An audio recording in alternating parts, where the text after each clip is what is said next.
question that I was going to ask earlier is the last time we spoke, you said that things are, from a COVID point of view, were really bad in Osaka. Yeah, I'm in Osaka. Yeah. And you said it's worse, unusually, it's actually worse than in Tokyo. What are things like now? Have they improved all over the last couple? Still like that? Yeah, it's getting worse and worse. Really? Yeah. What do you think the cause is? Causes? I guess so. Usually, the number of COVID-19's new infections are reflected by like movement of people 2 weeks ago or 3 weeks ago. Yes, that's true.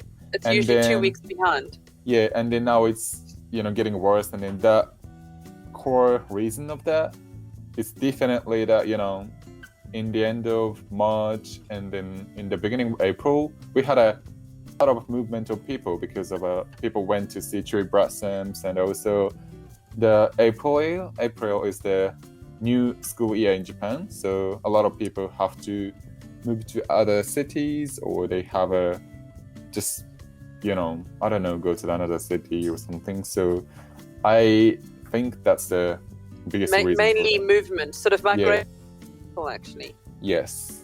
Yeah. It's interesting. On the weekend, my husband and I were talking about the different variants that there are, because one of them now in India is a real concern, apparently.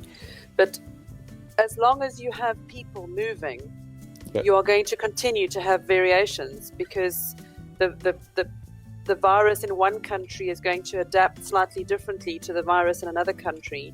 And as soon as people travel, and there's a mixing of these two, and I think that's what makes it such a difficult virus to resolve. It's like, have you ever? My husband uses the expression whack-a-mole. Have you heard that before? I'll type it for you. Is that an even English word? It's whack, as in hit. Oh, whack. What does whack mean in the first place? Whack means to hit something. Hit something, okay. So you can whack a ball. It means to really give it a good hit. Mole? What's mole? So mole is a little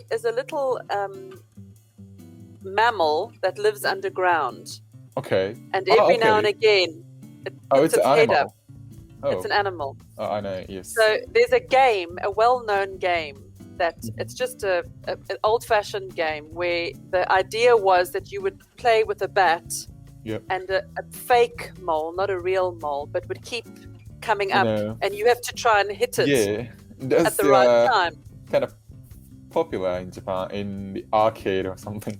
Yeah. Yeah. So the name of the original game is Whack-a-Mole. Oh, Whack-a-Mole. But the idea being that you don't know where it's going to pop up. So it gets used metaphorically in other ways, like, for example, this virus, that the scientists are a little bit playing whack-a-mole because they think it's come up here, and as soon as they hit there, it pops up somewhere else. Yeah. Is the thinking. That makes sense. But it's a phrase that people will understand, whack-a-mole. Whack-a-mole, okay. Yeah. And as I say, you can use it in obviously many different contexts. It has the same idea that you can't quite resolve this, because just when you think you've got so is it like could I use it like this? So now we are like doing a whack-a-mole. No, we are like whacking a mole. We're playing whack-a-mole. We're playing whack-a-mole. Yeah. Okay. And you can say we're playing whack-a-mole with this project at work, or we're playing whack-a-mole with this virus, or the idea will carry the same. Yeah, the same sort of concept. And generally it will be understood.